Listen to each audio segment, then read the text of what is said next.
नमस्कार, मार्केट से पंचनामा में आप सभी का स्वागत है। एक बड़ा ही इंटरेस्टिंग दिन, जबकि एक साइड रिलायंस जैसा हैवी वेट जो कि आज गिरावट में कंट्रीब्यूट कर रहा था और दूसरी तरफ आईसीआईसीआई बैंक समेत पूरा banking space, NBFC space, financial space जो कि मार्केट को तेजी की तरफ खींच रहा था। करीब करीब 1100-1200 अंकों की तेजी आज निफ्टी बैंक में देखने को मिली। इसमें पीएसयू बैंक्स मेजरली पार्टिसिपेट कर रहे थे, प्राइवेट बैंक्स आज मेजरली पार्टिसिपेट कर रहे थे और साथ ही साथ पूरा एनबीएफसी, एचडीएफसी के नंबर्स के बाद हाउसिंग फाइनेंस स्पेस जहां से एक अच्छी खरीदारी आते हुए दिखाई पड़ी। तो मार्केट्स में आज इंटरेस्टिंग मूव था। एक साइड हैवी वेट, एक तरफ यानी कि आईटी के टीसीएस, इन्फोसिस और रिलायंस, और दूसरी तरफ ऑयल एंड गैस रिलायंस, और दूसरी तरफ बैंक्स और एनबीएफसी जो कि मार्केट को पुल कर रहे थे। तो इसीलिए एक वोलेटाइल सेशन देखने को मिला।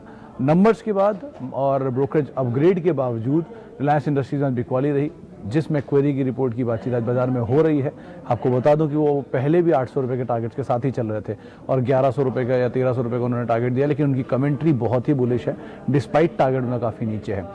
इनफैक्ट तो एक तेज बिकवाली आज के सत्र में रिलायंस में देखने को मिली, लेकिन ओवरऑल मार्केट्स के लिए आज का सेशन आप कह सकते हैं ठीक ठाक ही देखने को मिला।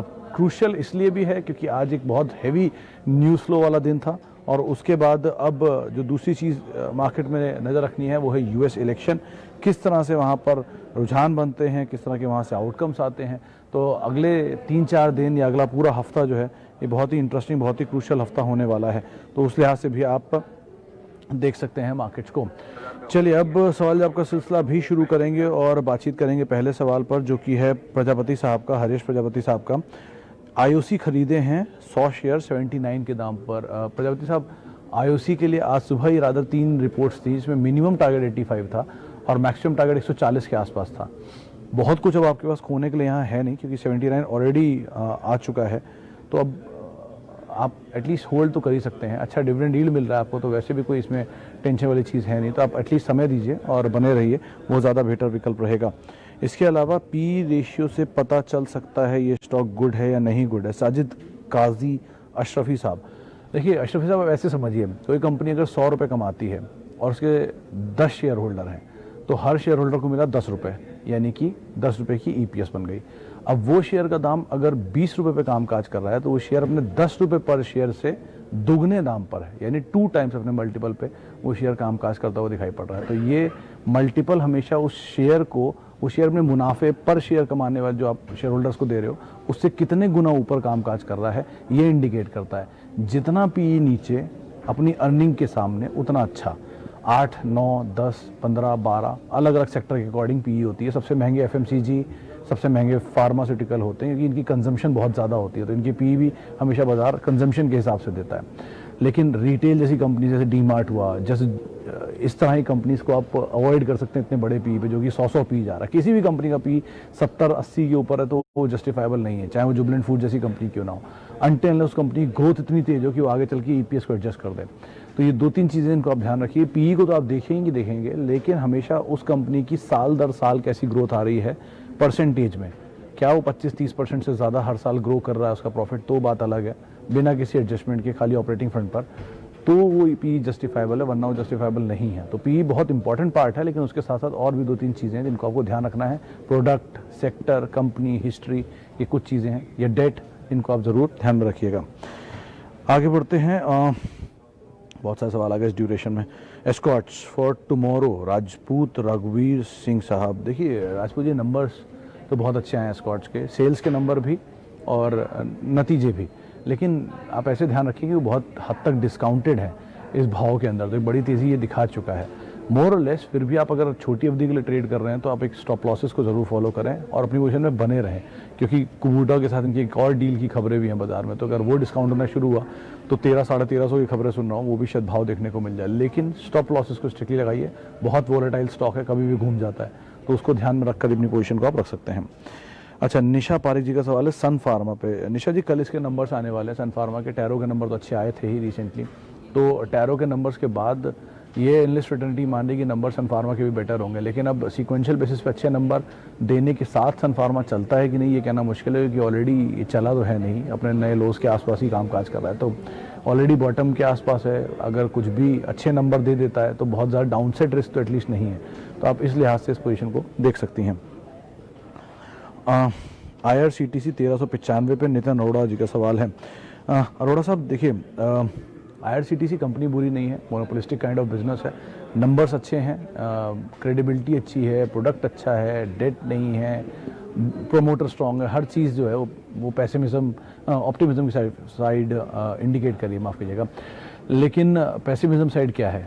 एक इनका स्टेक सेल, अगर ये कभी भी ऊपर के दाम पे स्टेक सेल आ जाता है, 5% 10% OFS आ जाता है, जो कि आने लग रहा है, NMDC का बायबैक है, NTPC का बायबैक है, अगर इसमें भी बायबैक बोल दिया गया कि आपके ऊपर के लेवल पे बायबैक करना है आपको, या दाम पे बायबैक करना है, तो अगर बायबैक का दाम ऑब्वियस ही बात है, अगर आज 1300 रुपये है तो कल 1250 1260 पे ही बायबैक होगा, एग्जाम्पल है ये। तो बायबैक हमेशा डिस्काउंट पे ही करेगी गवर्नमेंट, क्योंकि उनको भी इसको फ्लोट कराना है पूरा। तो मान लीजिए अगर इस तरह की सिचुएशन होती है तो ओवरहैंग आना शुरू हो जाएगा। जैसे इक्विटी फ्लोट बाजार में बढ़ेगा वैसे वैसे चीज़ें इनके लिए डिफिकल्ट होती हुई दिखाई पड़ेंगी। तो किस तरह के पैटर्न में गवर्नमेंट स्टेक सेल करती है, क्या होता है आगे, उस पर आप नज़र रखिए। लेकिन कंपनी में इंडिविजुअली कोई दिक्कत नहीं, लेकिन सरकारी कंपनी कोई भी परफॉर्मेंस उठा के देख लीजिए, कोल इंडिया हो या HAL हो या मतलब XYZ कोई भी कंपनी ले, NMDC ले लीजिए, ONGC ले लीजिए, सब में ही एक ज़माने में ऐसी एनर्जी थी और वो धीरे धीरे थ्रस्ट खत्म हो रहा है। तो आप उस हिसाब से इसका पास्ट रिकॉर्ड देखते हुए अपनी रणनीति डिसाइड कर सकते हैं। अच्छा, hero MotoCorp for long term, Mehul Mathur साहब, बहुत बढ़िया कंपनी है, कोई दिक्कत नहीं है। हीरो मोटोकॉर्प में रिकॉर्ड बिक्री के आंकड़े आए हैं इस महीने भी, दिवाली दशहरे के महीने में भी, और नंबर्स भी इनके काफ़ी साउंड थे। तो ये इंडिकेट करता है अच्छे सेल्स के नंबर के अगले क्वार्टर के नंबर भी ठीक होंगे। लेकिन किस दाम पे बिकी उस पर कहना मुश्किल, लेकिन हाँ फिर भी आप जो कंपनी बात कर रहे हो वो कंपनी अच्छी है, strong asset quality, strong cash है, डेट की सिचुएशन इतनी नहीं, और रिसेंटली इन्होंने करार भी किया है हार्ले डेविडसन से, तो एक नए सेगमेंट में भी उतर रहे हैं, तो आप बने रह सकते हैं, कोई दिक्कत नहीं है। नीचे के दाम आपको मिल जाए तो बहुत ही अच्छी बात है, शेयर अपने ऑलरेडी हाइज के आसपास है, तो कोई भी अगर नीचे के दाम मिले तो वो ज़्यादा अच्छा लेवल होगा नई खरीदारी करने के लिए। ICICI bank 50 share 396 short term. Vishwanath ji, आज ही की तेज़ी में आप शायद अपर एंड पे ही घुसे हैं, 400 रुपये के ऊपर 430 पे आज कोई जानकार बोल रहा था कि वहाँ पर जाए तो ये शायद शॉर्टिंग अपॉर्चुनिटीज़ में खड़ी होती है शॉर्ट टर्म के लिए। लेकिन नियर टर्म में तो आप एटलीस्ट बने रह सकते हैं, मोमेंटम चल रहा है, आज बहुत ज़्यादा तेज़ी थी तो शायद थोड़ा कूल ऑफ हो 1-2 दिन में, लेकिन आपको अच्छा प्रॉफिट मिले आप निकल जाइएगा। लॉन्ग टर्म के लिए तो ऑब्वियसली बात है, ICICI bank is the best bank, तो आप उसमें जा ही सकते हैं। संजय त्रिपाठी साहब, HDFC लाइफ, अच्छा स्टॉक है। अब आपकी खरीदारी किस भाव पे कहना मुश्किल है, लेकिन हाँ 592 रुपये की रेंज में कहीं ये स्टॉक चल रहा है, सुबह से आज ज़्यादा चला भी नहीं।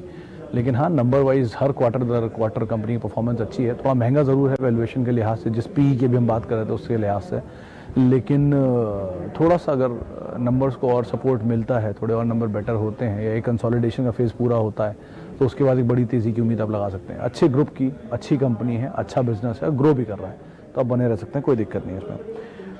अच्छा, शिल्पा मेडिकेयर, मित्तल साहब, 550 रुपये के दाम पे खरीदारी आपकी, आज का दाम था 427 अगर मैं गलत नहीं हूँ, तो आज लो भी बनाया था 422-23 के आसपास। कल का लो था 421, या परसों का हाल का जो लो था वो 421 था, उसको आज नहीं तोड़ पाया था नंबर से बावजूद। नंबर्स ठीक है, मतलब ख़राब है वैसे तो YOY बेसिस पे अगर आप देखेंगे, ऑपरेशनल परफॉर्मेंस पे नहीं, अदर नेट प्रॉफिट के लिहाज से, लेकिन ऑपरेशनल परफॉर्मेंस ठीक है, फायरवर्क नहीं है लेकिन सैड भी नहीं है। YOY तो फ्लैट नंबर है, सीक्वेंशली अच्छे नंबर है। अगर यही ग्रोथ कंपनी मेंटेन करेगी तो एटलीस्ट ये EPS तो मिलेगा ही। ऑलरेडी बहुत भागा हुआ शेयर है, थोड़ा कूल ऑफ हो रहा है। राजेश अग्रवाल जी से मेरी बात हुई थी एक बार, तो उन्होंने कहा था 800 रुपये तक के टारगेट वो यहाँ पे देख रहे हैं मीडियम टू लॉन्ग टर्म। अगर आप वो टर्म दे सकते हैं तो कोई दिक्कत नहीं है। 421 नियर टर्म या 415 रादर नियर टर्म एक सपोर्ट है, एक स्टॉप लॉस है, जिसको आप देख सकते हैं। लंबी अवधि के लिए आप एटलीस्ट टाइम दें तो पैसा बन भी सकता है, तो आप बने रह सकते हैं, कोई दिक्कत नहीं है। रिलायंस, उम्मीद थी, बहुत सारे सवाल आ गए। श्री शैल जी का सवाल है, नीलेश शाह जी का सवाल है, कृष्ण अग्रवाल जी का सवाल है, और शशिकांत अग्रवाल जी का भी सवाल है।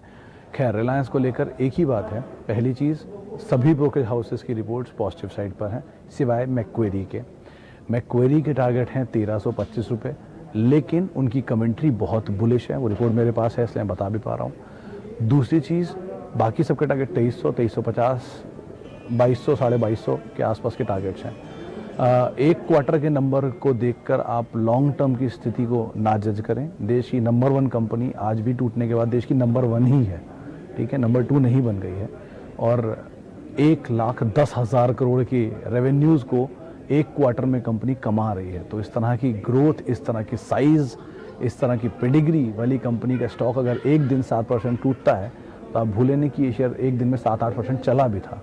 तो एक बहुत बड़ा रनअप 925 से शेयर चलकर 2400-2360 तक गया है। तो 120% निफ्टी का स्टॉक चलेगा तो कहीं कूल ऑफ तो होगा। थोड़ा कूल ऑफ का पीरियड, अगर आप लॉन्ग टर्म दे सकते हैं तो कोई दिक्कत नहीं इस कंपनी में।